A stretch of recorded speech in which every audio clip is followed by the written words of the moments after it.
What's up, guys?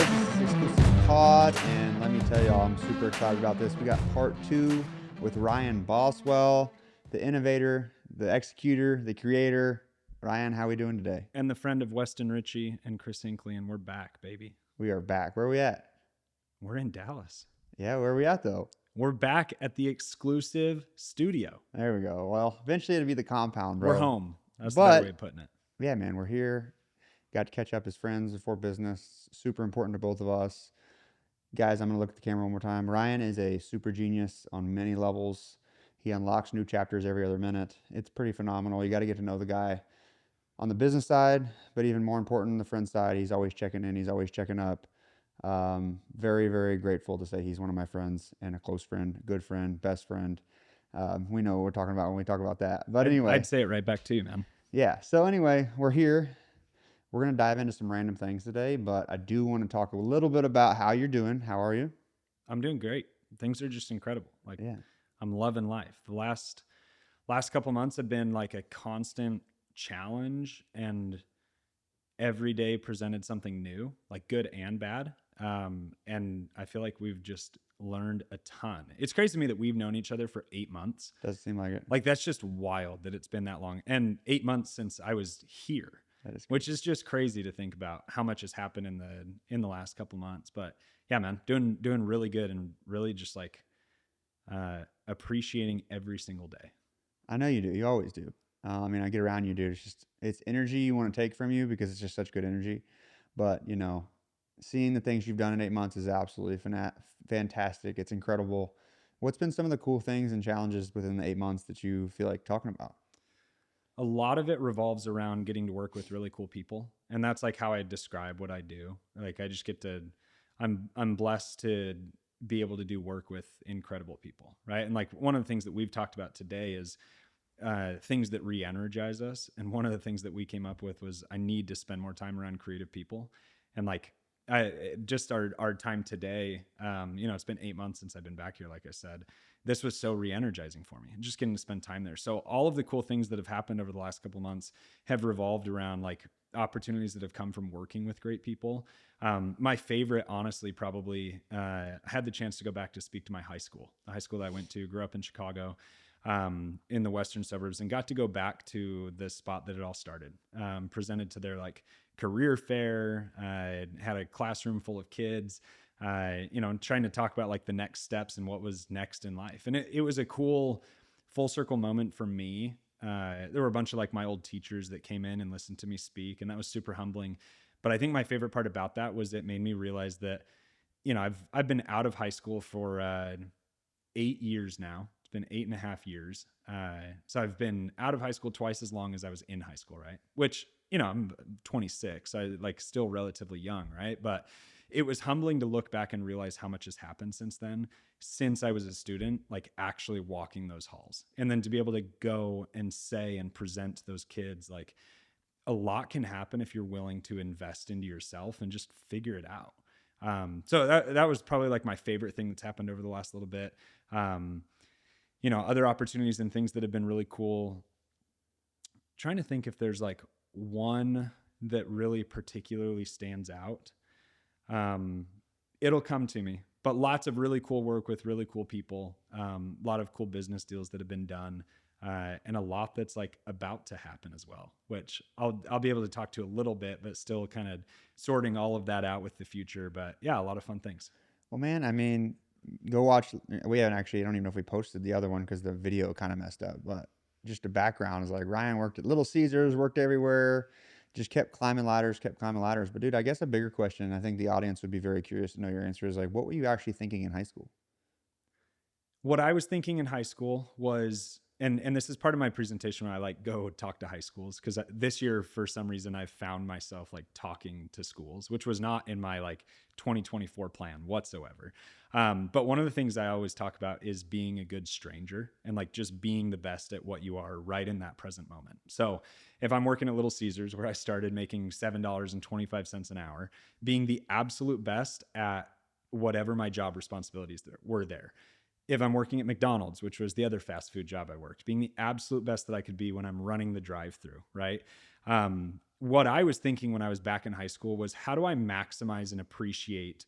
And I was glad I had this thought and paradigm. You always, what's the quote? How do you know you're in the good times before they're the good times, right? Like, how do you know that you're living in the good moments? And I just wanted to soak in and appreciate as much as I could right there in the present moment, because I knew that life was about to get real after that. So honestly, like, I wasn't thinking too much about like, what's my future? What are my plans? Everyone was putting all this pressure, classmates or like teachers, or I feel like the social norm is got to have your whole life figured out and what's your major and all this stuff. And I didn't have any plan. I was like, I know I'm going to go to college and I'm going to test something out and we'll see what happens. Like, we'll see where the dots connect for me.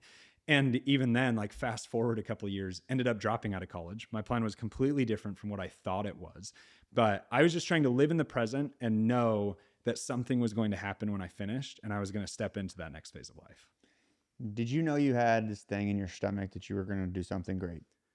Um, Not that I was going to do something great. Like, I didn't come at it from a, hey, I'm going to be this super uber successful, like, want to go do and conquer the world.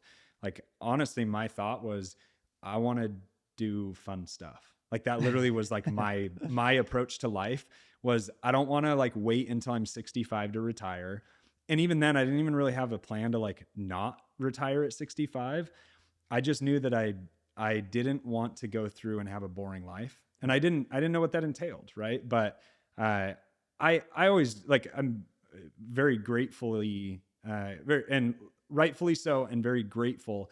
Like, I've got a lot of like natural gifts and abilities. Everyone does, and I just wanted to make the most of that and have fun. Like, that's always been my approach. Dude, that's amazing. I mean, I actually want to go to whenever you speak to the schools, man, because I absorb and I understand. I listen very carefully to what you have to say because you have actionable items attached to it, but like you're moving mountains, man. And all the lanes that you move, because I mean, I got to know you, but your organization skills and the way your brain processes things, man, it reminds me of the scene. Have you ever seen Bruce Almighty? Yes. You know when he goes over there and opens up the cabinet? Yeah. That's your brain. It's like, oh, let's just open up one little file, and it's like, wham! Like there goes his brain, right? It's like, but everything in the entire brain of yours and your life is like in a file. It's like, I know where everything is. I know what's going on. I know where I want to be in some extent, right? But that just kind Ask of, my wife her take on that. We'll she's see. like, but you remind me of the file cabinet in Bruce Almighty. I'm honored. Yeah. I'm gonna update my LinkedIn and put file cabinet from Bruce Almighty. Yeah, man. Oh, So that's funny. we had a blast talking last time, man. The one thing I always say is like, I can't wait to connect you to Ryan. That's one of the most cool things I get to brag about you is just when you meet you just create that feeling of belief in someone again. I think it's another one of your gifts. But like today we went through the war room, which I kind of want to talk about a little bit. What was the war room for you today? War room, and to kind of like connect the dots, I would say like the definition of what the war room was for us was connection to clarity. Like, that's how I would describe it, is like, we spent 5.5 hours in front of a whiteboard. 2.5 of those were for you, 2.5 of those were for me. Like, literally just creating clarity on everything that we were working on. And I'm a huge fan of whiteboard sessions. Usually I have to do them solo. And so it's like me sitting there with my thoughts. I'm tired of talking and thinking to myself. So it's refreshing to have someone else to do that with, right? Where we just like totally download the brain from a personal business fulfillment standpoint, bringing everything together. But it's really interesting because the last time that we talked back in April, everything revolved around connection, like connecting to people, connecting to opportunity, connecting to purpose. And then we brought that together today. And I felt like everyone can talk. Talk is cheap. Everyone's totally willing to give free advice on things that maybe they haven't done themselves, right? Everyone's quick to give advice, but slow to take action. And I feel like today was really helpful to take so many things that we talked about, but actually create an actionable plan. As I'm like transitioning and stepping into new opportunities now, I have so many ideas of things that I had forgotten or like put on the back burner or that were drained in like this battery standpoint that now are totally refueled and re-energized. And I'm ready to take everything that we talked about in this war room and turn it into action because I've got clarity, which I was missing before. And it just took having a 2.5 hour to 5 hour conversation to actually draw that out and be like, all right, now I'm unstuck. Right.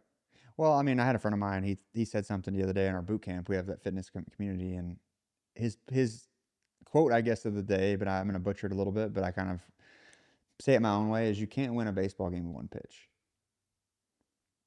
And I want that to sink in a little bit. Is like, you're shooting, a bow and arrow at the target. Like, you're not going to hit bullseye until you practice and practice and practice and practice. And so I feel like getting these reps in the war room of being able to sponge back and forth to identify clarity is something you need, because I think sometimes we've been built around a box of what people think we should be.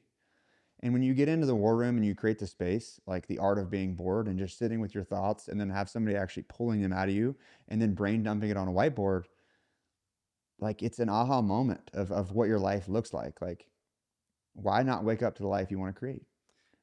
Diving a little bit deeper into that baseball analogy, I'm a huge baseball nut. Started playing when I was like 4 years old. Um, really interesting thought there is, at some point you have to innovate so that you're not doing the exact same thing over and over again, right? Take the fastball, for example. How long did it take before every single person learned how to hit a fastball? And pitchers had to innovate. You can't win with one pitch, right? That uh, now, if you incorporate other aspects of like throw the ball, of how to throw the ball, who was the pitcher that then was like, I wonder if there's another way that I could throw this ball that would make it harder to hit? Great, I can throw a curveball. I wonder if there's a way that I could offset it. So now instead of throwing a fastball, I throw a slow ball and I can change it up. And then a knuckleball, and then a fork ball, and then a slider, and then a cutter. Like, all of these things are these new ways that we innovate, but you don't get that if you don't take the reps and take time to be like, okay, this is what I'm currently doing. How could I do this 1% different? How could I do this 5% better? How could I do this? How could I put more energy and efficiency in this spot? And that's what I felt like today was. The amount of times that we like wrote something down on a whiteboard, and then we'd take a picture and erase and then prioritize. And then we'd do that, and then we'd erase, and then we'd prioritize again based on the ideas and the things that we had when we were talking together. That's how I felt. It was like we started with T-ball, and then we started throwing fastballs, and then we started throwing curveballs, and all of a sudden we'd won the game. But it's this constant rethinking and reimagination of priorities, execution, strategy, vision, purpose, mission, putting it all together to be like, okay, this is now what I need to go do. It was incredible. Absolutely. Would 100% recommend. Well, 5 stars on Yeah, Yelp. no, I mean, Ryan threw some curveballs at me, but we still swung me. Oh, He threw some good questions at me. I think that's what we identified was, it's not always the answer, it's always the question. If you're not stimulating the mind to learn how to innovate something that's already there, you're going to be common. And I think today's society it's good to be uncommon. And to be uncommon is breaking down different things and innovating different concepts so that you can continue to develop. Like back to the pitching thing, is like pitching's one thing, but then you got to hit the ball. You got to have somebody that can catch the ball when they hit the ball, and have a team around the main goal. The main goal is to win a championship, but that's super clear. But then when you reverse engineer 162 games, how do you do it? It's day by day, it's practice by practice, it's game by game in order to continue the momentum. That's the interesting part. Because, there's a quote on the board today. Do you remember what the quote was? You can't fight what you can't see. That one too. We're going to dive into that. But no, I don't want to live forever, but I want to build something that does. I want to build something that does.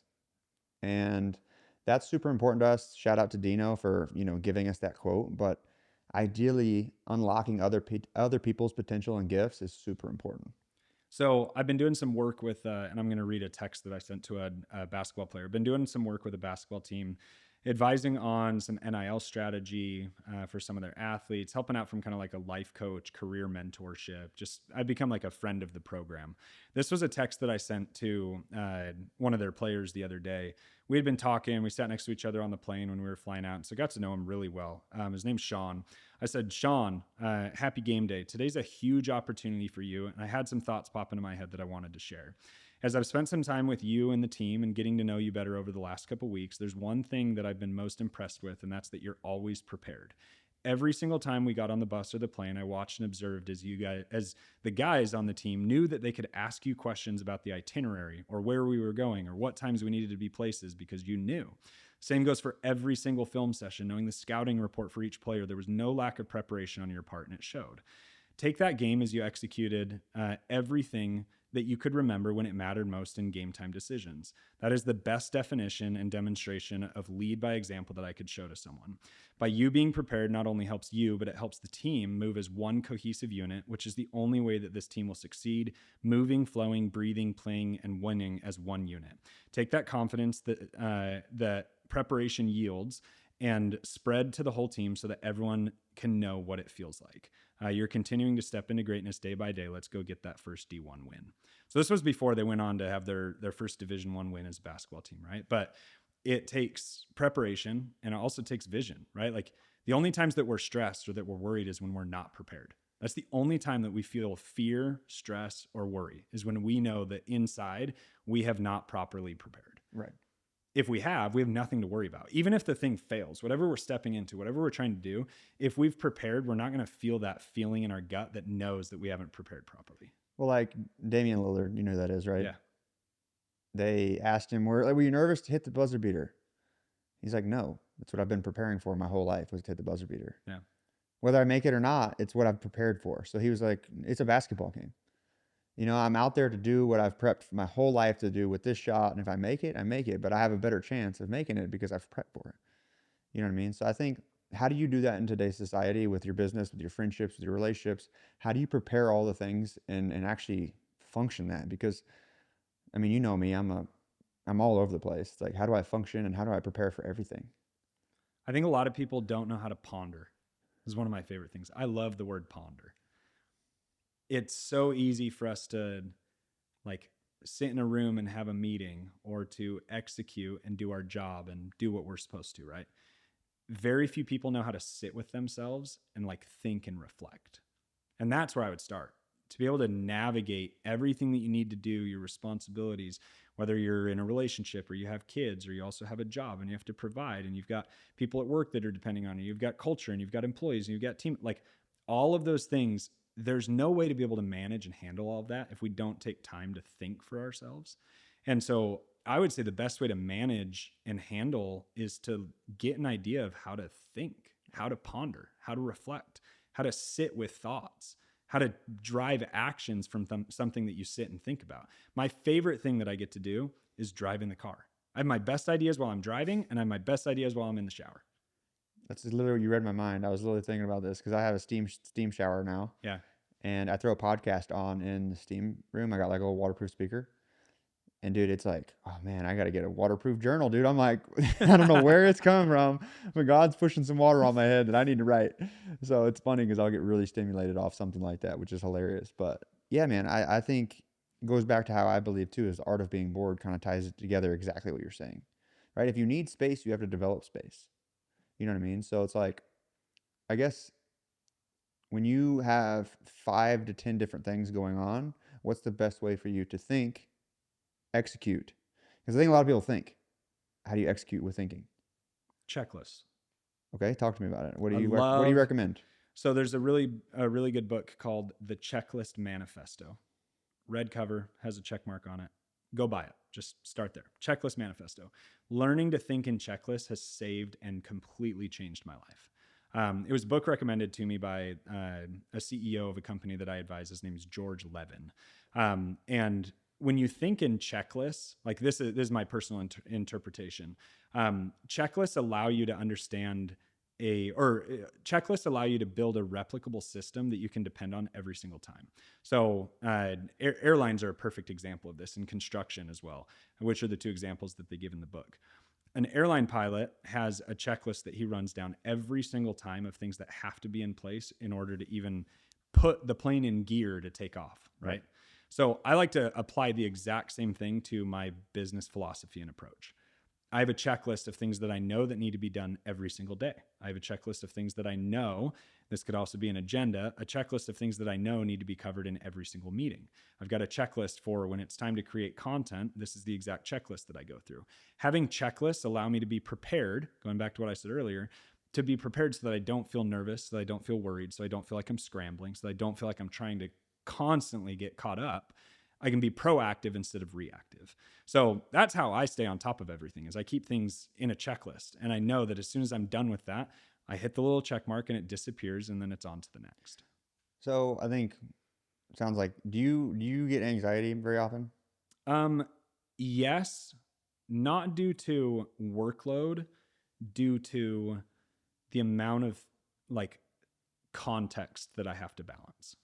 Does that Right. make sense? So when it comes to the checklist, right? Do you feel like that gives you clarity on your anxiety? Absolutely.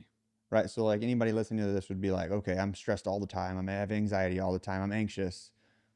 Do you truly believe that checklists will help that go away? 100%. Why? Constantly feeling overwhelmed. I mean, your brain can only handle so much. Like I just like an SD card or a USB drive has a limited amount of things that it can store on it. Our brains are the exact same way. So when you say, "Oh, it's in my brain," those are usually the people that I've encountered that are the most unorganized and are the most stressed in their life because they keep everything in their brain. I try to offload as much as I can, at least onto a piece of paper or type it up on a note on my phone. Like you can overcomplicate productivity. It's one of the easiest things to overcomplicate. There's so many tools and things and this, and you got this special tablet, and you've got this phone that is now a brick phone, and we're gonna make you pay a monthly. So like all of these things that like over glamorize productivity, but at the end of the day, if you can very simply just keep track of what you have to do and what you want to do and keep those in a very easy to understand list and segmented on different aspects of your life, that'll decrease anxiety because you're offloading so much of that load that you're carrying in your brain and you've got it in a central spot to be able to know. One of my favorite productivity tools that I give to people, write down every single thing you need to do on one individual sticky note, one sticky note per task. Put it up on a wall. Every single time you accomplish that, you crumple it up and you throw it in the trash. Dopamine spike. Like there's something about that, and seeing the like pile grow in the garbage can. That was like one of the first productivity TikToks that I ever made, was using sticky notes. And I've gone through probably at this point, probably thousands, if not tens of thousands of sticky notes. Jeez. But it's just like, if you can create and having and being able to visualize how much you need to do, if you've got 100 sticky notes up on the wall, at some point you have to think to yourself, what am I doing? Like, why do I have this much stuff that I Yeah. have to do? Like, what can I take off my plate so that I only have 50 instead of 100? Why do I have this much that depends on me? And so trying to minimize the amount that is required of you, seeing how much you have up on the wall or how many sticky notes you have is a really good visualization practice to show, like, am I really working on stuff that I want to? And if I'm not, what can I remove? If I am working on everything that I want to be working on, is it bringing me fulfillment? And it just helps like reprioritize and understand. To answer your question, checklists do decrease anxiety. Facts. Facts. Fact checked, myth Fact busted. check. It is real. It is real. The reason I say that is because I use a metaphor all the time, right? If I tell you to go to run, if I were like, "Hey, Ryan, go for a run," what's your original thoughts? I mean, my first thought is I need to put on running shoes and I need to change my clothes. Okay. What else? My next thought would probably be why. Okay. What else? How far? Okay. What else? For how long? Okay. Am I? So this is how I. Is there one I'm missing? No, you answered all the ones I wanted you to hit Okay. Cool. because your brain automatically assumes things, right? The problem is like we're scared of the unknown. If I told you to go run, I don't tell you how far you're going. I don't tell you how fast to run, what time of the day, all these different scenarios.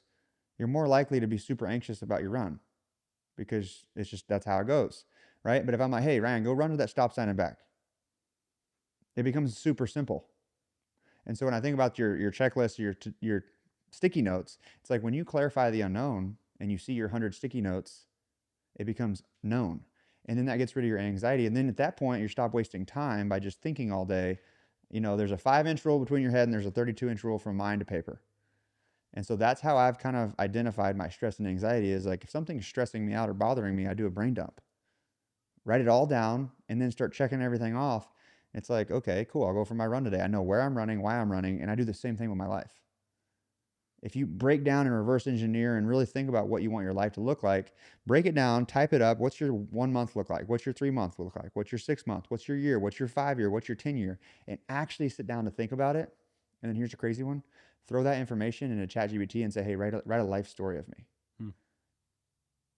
And then all of a sudden you're literally a book on what your life is going to look like. And at that point, then you reverse engineer it and build a calendar content schedule of your life. And then you start hitting performer goals of the life that you actually want to create. Yeah. Why would you be nervous? It can be really daunting for some people, right? If you've never done a brain dump, to know what to do after you write it all down on paper, right? Action.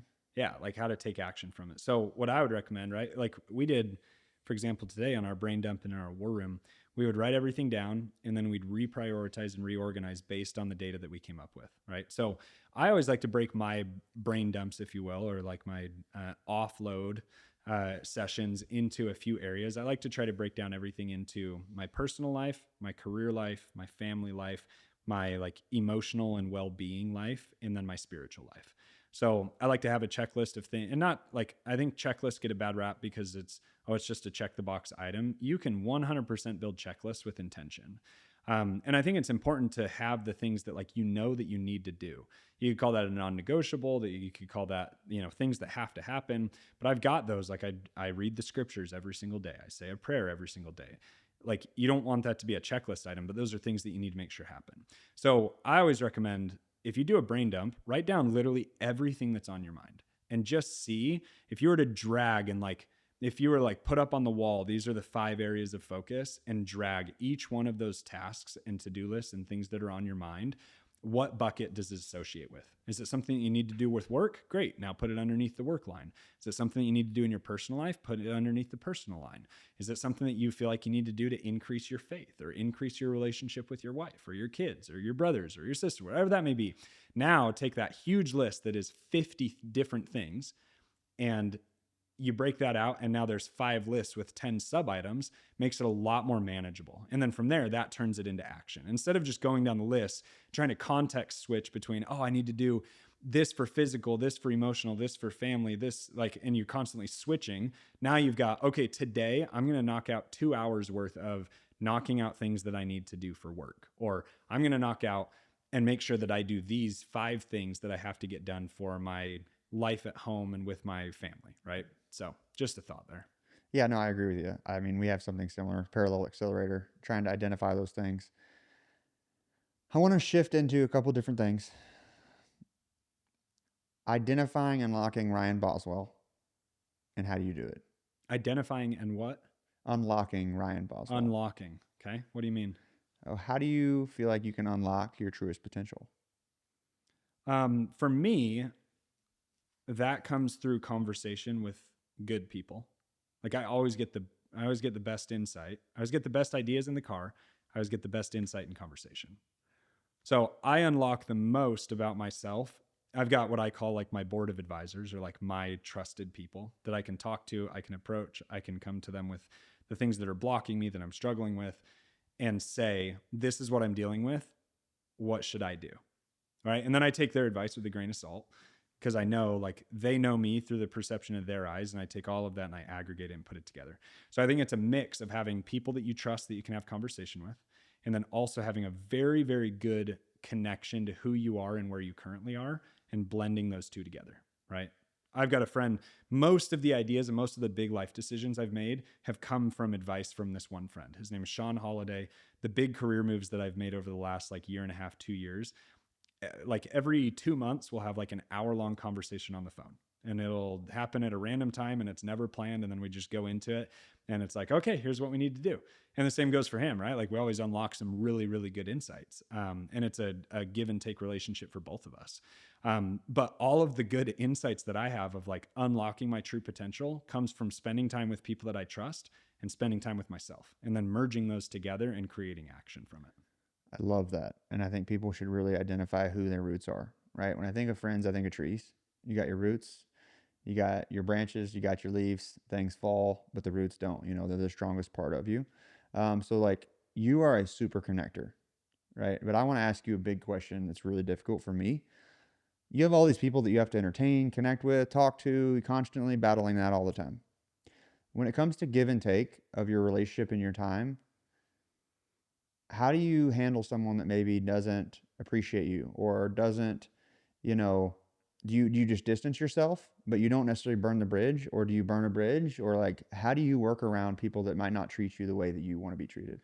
99 times out of 100, I never burn bridges unless it's someone that I like know that I'm never ever going to want to or ever do business with again in my life. Like I look at it like if someone doesn't treat me the way that I would want to be treated, I'm probably not going to be friends with or do business with that person anyways, right? I get along with 99 out of 100 people. But what about sometimes when like a business partner or a friendship has done you, done you wrong in a space? Like, how do you handle that? 100%. Yeah, and to add on to that, right? In the cases where that does happen, honestly, I view it as a cost of doing business. Like the realm in the world that I operate in, I've been screwed over more times than I can count. But I'm okay with that because those are lessons that I've learned. I've learned things that I should and shouldn't do from those experiences. Like that really is just a cost of doing business for me. And so how I respond to that, I'm crystal clear on what I do and why I do it. And that's constantly being innovated and recalibrated, right? We had a great conversation today that even gave me new ideas of things that I should be doing that I wasn't doing before, right? And so that constant evolution of knowing who I am and what I do and why I do it, instead of me trying to align with a million people, it becomes a lot easier when I allow people to align with me and what I'm working on. And it makes it easier for me to not then get hurt in the process. Does that make sense? Right, right, right. Yeah, I just didn't know because, like, I mean, money and friends get involved. You're so good with connections, relationships. I believe, and maybe it's against the grain, but you can work with friends. You can work with family. 100%. Whether people think that's a good idea or a bad idea, we've been in different phases of that. But do you struggle with that at all? No, I think it all comes down to context. Like, I'm not going to say, I'm not a big fan of like definitives or things that, or the way that things should or shouldn't be. Absolutely. I don't think that like shoulds actually exist. I think that's a fake term. Well, it's a projection or a Yeah, there's no perspective. way that things should be. The only way that someone would tell you the way that things should be is because that's their experience, and so they're going to tell you how that should happen, right? Right. So I love doing business with friends and family when possible. Like those are some of the people that I trust the most. Well, you're also so clear and organized, right? And you're also, what's your quote you always say is, under deliver, over promise. What is Yeah, it? under promise, over deliver. Same thing, right? Yeah, yeah. I said it backwards, but Under deliver, over promise. Yeah, that's my I've been a hothead a lot in my life, and I don't regret those decisions. I think I learned from them, but learning how to be not necessarily the storm, but the water and try to be the calm in the position. That's something I really struggle with because people really get under my skin, right? Because I feel like I do give a ton. And then when I give and someone points the finger at me, I'm like, dude, like right now we're in a struggle right now of like doing discounts with friends. And, we've done those pretty often, but at the same time, every time we do one, it always burns on our end because we don't have the time and the capacity to do a project, even though we gave them a discount. Yeah. That's the struggle is like, how do you handle that? Or it's like, I want to build businesses with my friends, even help them with their marketing. Me and Chris both do, but it becomes one of the point where it's like, we're not being respected, but we also don't want to burn the bridge because you've done a lot for us in certain times. So like, how do you think I should handle that conversation? I don't think it's a apples to apples comparison, right? Because, for example, you guys have given me a bunch of marketing advice, right? You've helped me out, helped me downloaded my brain. We spent 2.5 hours today together just talking about me, which is very rare. Like I know how valuable people's time is, and so I really try to not like take too much of people's times. But that being said, again, because it's not an apples to apples comparison, like I feel like that's a fair trade-off for introductions or opportunities that have been shared, right? So again, it comes back to what you offered to them. Do you feel like you're getting that of equal value in return? And if you're not, then it's not a fair exchange. And in that case, right, it's like if they come to you and say, hey, I want to do this again, you just say, oh, like we don't have time for it right now. It's not something that we're able to do. That's the thing we run into is like, it turns into a conversation like, look, I am out of time. We have a bunch of projects going on. We can get to this when we get to it and we'll do it super cheap, but it's on our own time. And then all of a sudden the stick breaks because like I paid you X amount of dollars, even though it was like barely any money to us because we have big projects going on. And then now all of a sudden they're like, where's my stuff? And it's, a month or two. And we're like, hey, we told you we don't have the capacity. We have priority clients that we got to get stuff done. But then these are also super close friends. So then they're irritated. Yeah. How do you handle something like that? In that scenario, I would probably just err on saying no instead of saying we'll get to it. because it makes it easier for them to be like, instead of having the transaction, as soon as that transaction occurs or an exchange of money or goods happens, the only thing that they're expecting is the result, right? And so instead, I've started saying, if it's not a hell yes, it's a no. And like, that's how I'm operating now. If it's not something that I'm super jazzed about and energized, like there are so many opportunities, and it's so easy to get drunk off of the wine of opportunity that you drink so much and then all of a sudden you can't focus on anything because you've taken too much on, right? Right. And so if honestly, like, and not knowing the context, like if I were in your shoes, I would just err on the side of saying, hey, that's not something that we have capacity for right now. You know, I'm always your guy and would love to help out in the future if something opens up. Would love to help out, but for this project, we're probably not your guys. And just say that. Great, no harm, no foul. They're not expecting anything from you. You've clearly offset that and said it's not something that we can do. It's not because I don't like you. It's not because I'm not your guy. It's not because I'm not your friend. It's just not something that we can do right now. And if they're a real friend or they're a business owner, they'll actually understand that. Yeah, I hope so. I don't know if that's... But again, you want to be judged off of your intentions, and most of the time we judge Yeah. off of people's actions. But if your intention out the gate is to help them understand that you don't have capacity and it's not something that you can do, you're fine. That's your action as well. Okay, good to know. Well, okay, got it now. Okay, so what else do you want to jump into today? I know did you have some stuff that you wrote down, or were you distracted? No, I mean, the biggest thought on my mind is like, I'm always in this. I think I read the quote this morning. I shared it with you. I want to say it was from Steve Jobs. You can't connect the dots going forward, only backwards, right? So I connect the dots as to how we got here, right? I got a job that landed me to this opportunity, that led me to this person, that led me to that led me to an event in San Diego, that led me to a guy named Morgan who introduced me to you guys. And then a month later, I was here in Dallas and we grabbed lunch with like a day's notice, I think. Yep. Like it literally was Thursday. like, got the text on Wednesday. We went to lunch on Thursday, had an event on Friday that you guys came to. Fast forward 8 months, we're still friends and we're landing here in this moment. All of those dots connect back together. Right. What now I'm just super excited about, and I feel like people don't, again, going back to pondering, don't spend a ton of time like thinking about the future. The war room and the conversation that we had today, I'm just so excited about the future. Like I don't know exactly what it holds or what it's going to be or what's going to come in the next 8 years, right? Right.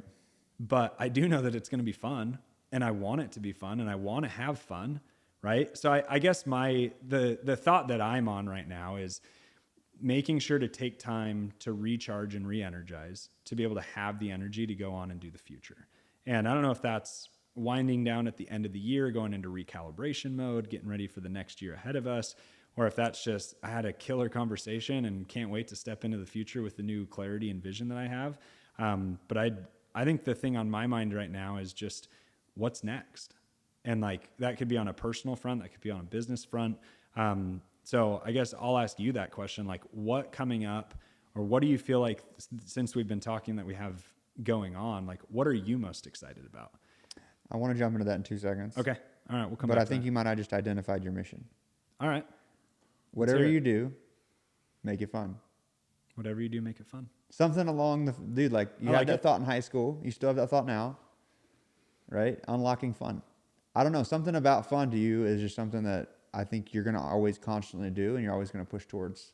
I don't know. We'll have to think about that. There's a really good book called 10X is Easier Than 2X by Dr. Benjamin Hardy. And in there, he talks about having your needs taken care of and not having to explain your wants, right? So like need is scarcity driven, want is growth driven, or abundance driven as well. So like, these are the things that I need to do. These are the things that I have to do. I have to make X amount of money. I need to do X, Y, Z.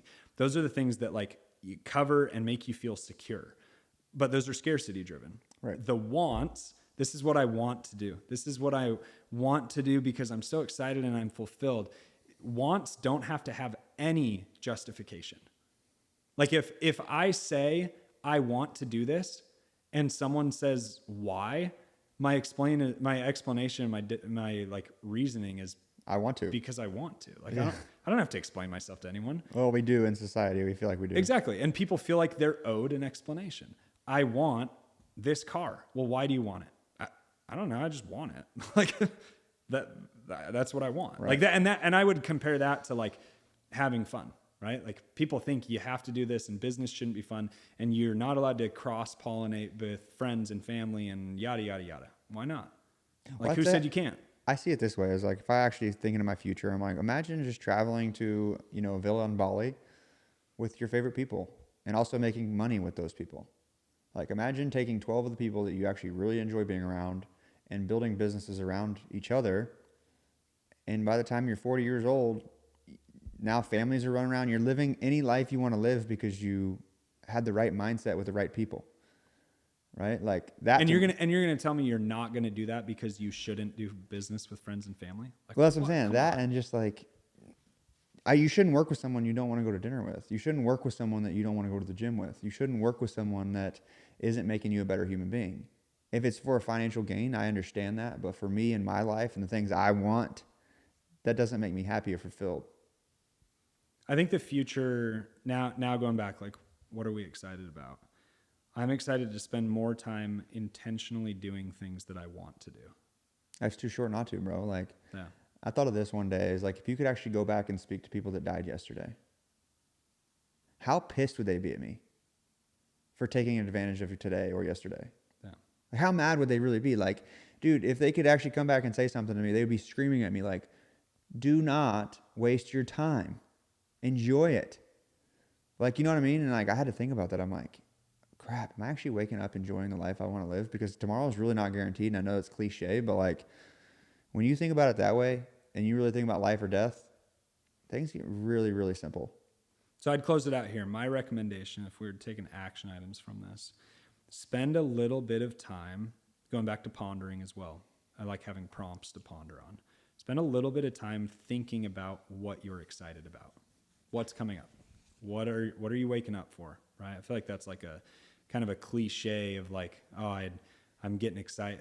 Build a life that you want to wake up to, right? Like It's hard 100%. though. It's hard to It do that. is. But what are you actually excited about? What I'm excited for is to step into every day with like a new intention and a new drive. I'm excited to uncover the new work that I'm going to do with people. Right. I'm excited to meet new people and find ways to transact. A lot of people don't like to transact with people because they think it changes the relationship. Back to my friend Sean Holiday, the best advice he ever gave me was relationships take on a whole new meaning when you do business with people. And ever since I started focusing on doing business with people, I built some of the best friendships and have had some of the greatest opportunities that I never would have had if I didn't do business with them. So that's what I'm excited about. Spending time thinking about what you're excited about and why, I think is one of the greatest ways to uncover what you want to be doing. The way that I figured out is this is pretty deep and dark. The way that I figured out what I wanted to do was figuring out what I would regret if I died. I wouldn't say it's dark. I'd say that's very stoic. It's just, Well, it's like an approach. I think about it, and I'm a very extreme person. Yeah. I think of things in the extreme perspective. That's just how I've always lived and how I've always done things. But like, if I knew I was going to die in a year, how many things would I do that I wanted to do? Would I try to do in a year? And that was kind of things that if you really think about those 10 items, those 5 items, those 20 items, and you write them down, those are things you want to do. It's like, I got to get this done. Like, just in case I don't have time, I need to do this today. I need to do this tomorrow. That's where my drive comes from because those are things I want. Those are things I want to accomplish. Those are the things I want to build because if I lay down in my deathbed and I regret not trying something, not doing something, I'm going to be pretty mad with myself. Yeah. But like in today's, like right in my feet right now, like if I died tomorrow, like, dude, I would be ecstatic because I actually tried and I challenged myself to try to do something. Like, I don't live in the regret of, oh man, I should have done that. Like, it's not me, And so like, I think people should really dive into clarifying what they want to do, why they want to do it, and then creating some systems to do that. But I want to circle back around. What was your question again? What are you excited about? I'm excited about learning more of myself and the people around me. And I'm also excited about the adventure of, unlocking other people. When we build exclusive studios, and I've had this dream in my head for X amount of years, and like, it's so clear. The vision is literally, forward focused, like I'm, I'm locked in. it's crazy because I can see the future of what it looks like, and I can see the future of people actually enjoying life versus feeling like they're existing and not living. I've been there, and I've been on both sides of the fence of being miserable working a specific space that you don't want to work in, and I've also been in the space where I love what I do every day. And now it's like people get confused with passion and intensity when I'm like, you have to try to do this, jump out on your own, try this, do this, all that stuff. And they might think of it as super intense and I'm extreme. No, it's because I'm so passionate because I've been on both sides of the fence of understanding existing and I've been on the other side of existing or living. And so now it's like if we build this compound the way that I think we can build it and helping people identify a dream and turning into a reality, that's the coolest thing I could ever think about in my life. Yeah. And that's what I've thought of since I can remember as a kid is developing a compound, developing all this thing. Like I wish I could go back to my drawings as a kid. Like I've been drawing this in my head and on paper for I don't know how many years. And so it's like seeing people attracted to changing their life, changing their mind, changing their habits, and seeing other people win is really going to be what I'm excited about. I think that's a good mantra for 2025. Forward focus. Forward focused. I heard Ford Focus the first time you said that. I was like, oh, Ford Focus. Like, yeah, that's a good car. But you said forward focus, right? No, I said forward focused. Ford. Like the car, like Ford Focus. I heard forward. I heard Ford Focus, but then I was like, why does he want a Ford Focus? It was a joke. Like I'm gonna be like forward and focused, like a metaphor. Oh, you're But I Ford focused. I thought you were saying, okay, here we go. Well, now, yeah, I did hear it correctly. Forward focus. There we go. but I do like forward focus. I like both of them. Interesting. Forward. All right. That's it. Forward focus. 2025. What is another accomplish? What are a couple things that you want to accomplish in 2025?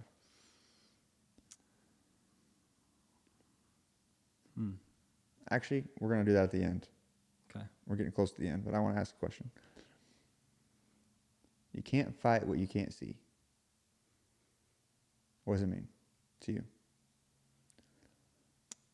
I mean, the first image that pops into my head is a mosh pit in a pitch black room. That's like, life. That's literally life. That is life. That's hilarious. That's a very funny image of like knowing that you're like punching and the lights are all off and you don't know where anyone is and all of a sudden you just get rocked. You can't fight what you can't see.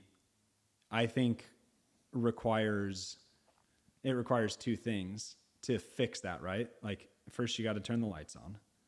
Like you're not going to pick a battle that you can't win, right? So you got to turn the lights on. You got to know what you're fighting. You got to trust your own strength and ability, and then you got to fight. So like if we're just breaking down the quote, you can't fight what you can't see, you literally cannot address something that you are not prepared for. And you're just going to wear yourself out doing it. That's a really interesting quote. Let me flip that back to you. What do you think that means? What's your interpretation? I have two versions, but I think the one that hits me the most is you can't fight what you can't see. And when I think of that specific thing, I think we all have mental, physical battles that we're dealing with that nobody knows. And I think in today's society, you're not taught to be vulnerable. You're not taught to be open, because we might be irritable because someone's being distant, but in reality, they're going through something pretty thick. Right. And so me not being able to see, one, I can't fight for you. And also you can't fight for yourself because you're not able to open up and communicate it. And so I think you can't fight what you can't see is everybody's going through something.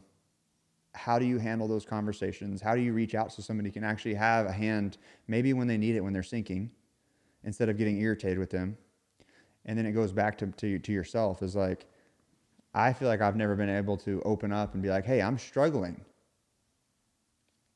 Right? And so when I think about that and I think about boxing is like, I'm not going to show up to a boxing match unprepared and fight something I can't see. And so you prepare and you prepare and you prepare for warriors to be warriors. But I think like internally, you're fighting for yourself, but also fighting for others and being there for them is kind of what I'm saying. It's really easy to fight something you can see. And so addressing that with your friends, your relationships, and then also addressing in yourself is looking in the mirror and going, am I fighting against me or am I fighting with me? Who's in my corner? Am I in my corner or am I literally just fighting myself here because I don't want to look in the mirror. I don't want to address what's wrong with me. I don't want to take accountability. I'm a victim. Or am I willing to fight together and actually go through the trenches and build who I need to build and become the best version of myself? That's to me what I think it means. I love that. Yeah. What's a quote that's on your mind right now?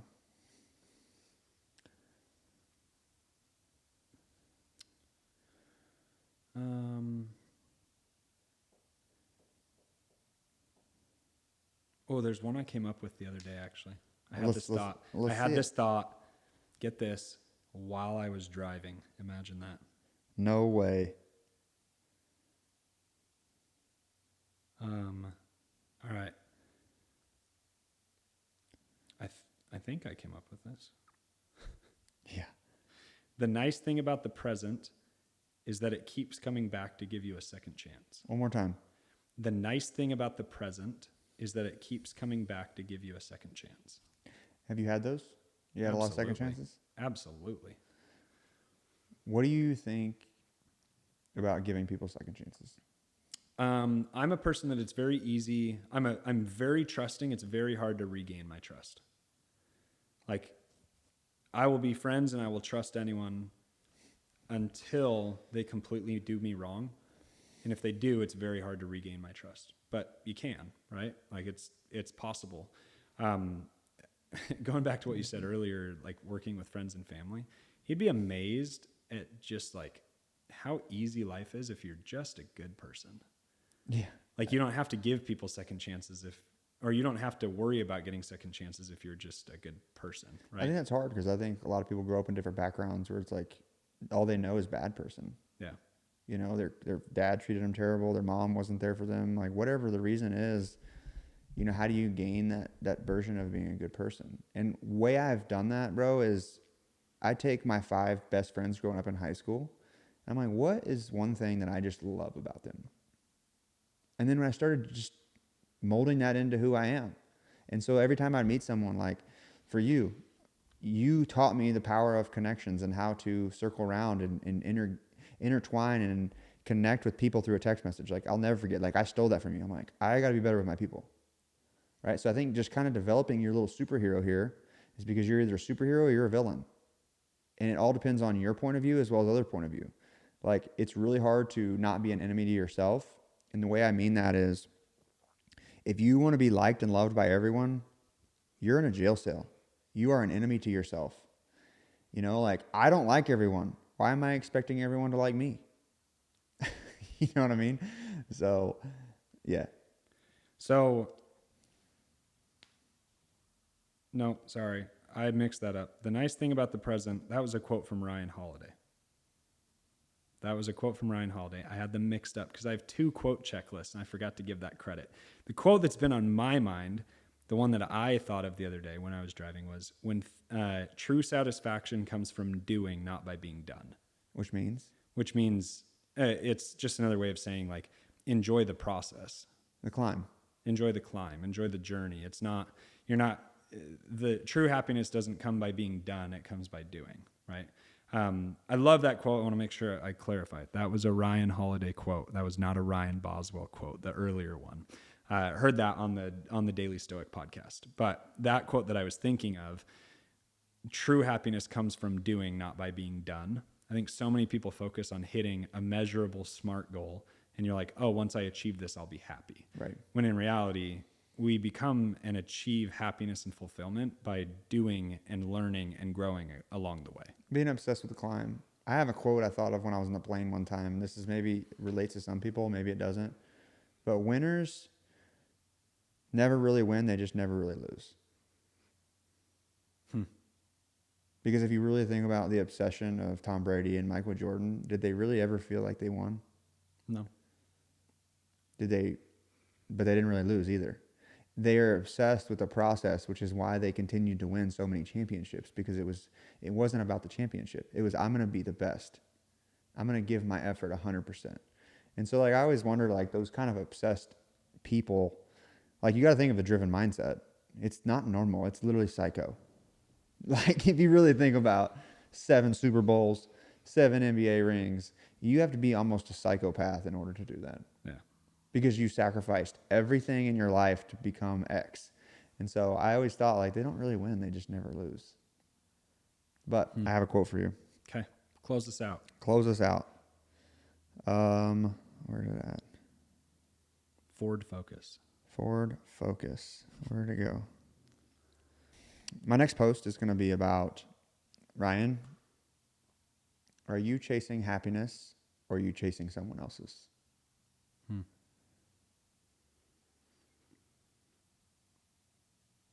The first decision I felt like I ever made for me was when I dropped out of college.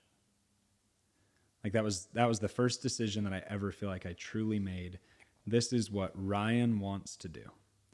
And since then, that was like my ignition point where like everything like sparked. It came together where I was like, I can start making decisions for me. Because I thought up until that point that I was making decisions for me, but I was being like almost guided and shepherded. Like I was being steered in a way that made me feel like I was making my own decisions, but I was making decisions based on what other people thought that I should do, right? I went to college because I was told that I should go to college because I'd figure out my career, because I'd figure out what I wanted to do with the rest of my life. I didn't know that there was this like alternate route. Yeah. Because there's this connotation with college dropouts, right?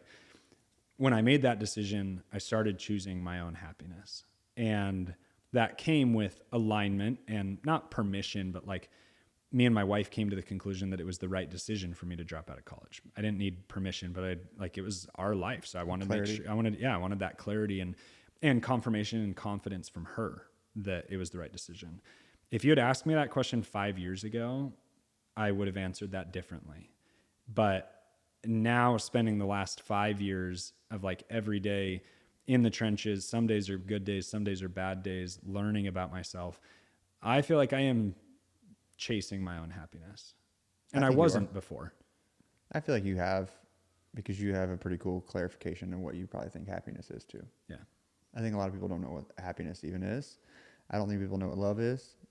I think there's just a lot of gray areas and a lot of different things that people communicate, and then I think expectations are in that. How about you? You feel like you're chasing happiness, or do you feel like you're chasing someone I did else's? chase everyone else's happiness for a long time. I think I'm finally understanding being what authentic means and not necessarily going in specific directions, because I did that to grow an audience, but I also felt like, I wasn't really myself because I wanted people to like me. I wanted people to love me. I wasn't enough. So what did I do? I overextended myself to try to gain the love, try to gain the like. And now I'm understanding that that was not necessarily a fail, but it was a lesson, and realizing that I have to love myself in order for people to love me. I'd rather be loved than liked. And I think to do that, you have to really get to know people that love you. And I don't think a lot of people get to really have that. And so they like you or they don't like you. Because at the end of the day, I know I'm a good human being. And if people don't like me, it's probably because they don't know me. And you have to give people an opportunity to get to know you. And Sometimes, some people don't. Even then, people won't like you. Some people, yeah. As soon as we stop working for the validation and chasing what we think other people want, or our perception of others and their perception of us, that's when like real alignment, which leads to fulfillment, occurs. Absolutely. Which is true happiness. I got one more question. I want to wrap this up. Okay. What's your word? My word? Just like the word that's on my mind, the thing that's ringing in my head right now? Maybe. I don't know if it's the same word I'm thinking of. What's the word you're thinking of? Proactive. Yeah. The word that was on my mind was alignment. Okay. Do you want to talk about alignment or proactive? Well, what are you saying with your word? Are you just saying like what we talked about earlier? Yeah. I think that's just such a freaking awesome word for you, bro. Oh, yeah. But like, I want you to describe it. I think everybody that's listening to this, or if does listen to it, whatever, identify one word that describes you. Because like when he said that, it was like, oh my gosh, the gates opened. And you had that same aha moment that I'm like, dang, he just did that. And I'm like, proactive. And for context, where that came from, we were having a conversation trying to identify like if people were to describe, and this was like honestly a little uncomfortable, and I had like some resistance that I was facing, because I was like, I don't want to use like, it goes to the old saying like, raise your hand if you're humble, right? Like I'm not gonna actually raise my hand, right? It was a little uncomfortable for me to like sit there and think, if people were to describe me, what would they say? So we sat there and we talked about it, and I had to think, I had to ponder. And that after we wrote down like 7 different words, there was like an 8th that came to mind, and it was proactive. And I realized that all of those different words that we had written before all led back to proactivity. So my word, alignment as well as proactive. Proactive, I think, is such a good, it's an adjective, it's a verb, it's a way of life, like not waiting around and being reactive. Concept of reactivity versus proactivity. And yeah, I think that's a good way to describe my life. Like, I love being proactive. I love searching out and seeking out what's the next opportunity, what's the next deal, who's the next person that I need to meet, what's the next thing that I can do, what's the next thing that we need to buy for our house, what's the next thing that we want to buy, what's the, like, just constantly see, and not because it's discomfort of the present of like, oh, I always need more, I always want to be doing more. It's just like, that was really fun, what's next? And I'm not going to wait for life to throw that at me. I'm going to go seek it out and figure out what that is. Well, you love growth, man. Yeah. So I think that was a cool moment for both of us to share. Yeah, it was really cool. Identifying that. So, yeah. Anything else you got to say? No, we talked about a lot today. I think the big thing is spending time with yourself opens up new discoveries, new adventures, opportunities that you never would have found if you had spent that 15, 20 minutes on your phone, sitting on the couch, watching TV.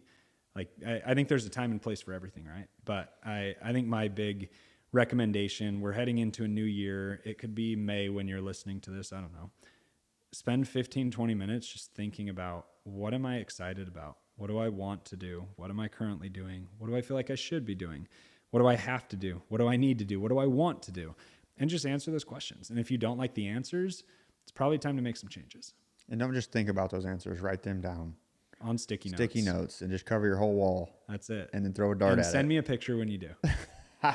This episode brought to you by Post-it. There you go. Well, my one thing I want to leave everybody with is, don't let someone else's opinion stop you. I'd struggle with that most of my life because I thought I needed approval, all those different things. So if you're going into 2025 or whatever, like you said, if you're listening to this in May, just try to talk to someone, try an adventure, try Google, try YouTube, try ChatGPT, but just try, because there's no greater feeling than actually trying and going through those lessons and understanding that you can do something that you want to do in a lifetime. And you know what? You are the author of your own book. So make it happen. Thank you, Ryan. I appreciate you always. This is always a blessing, and I can't wait to do another one. Thank you, dude. Appreciate your friendship, appreciate your familyhood, and appreciate you having me here at the compound. It's good. Let's go get some food. Here we go.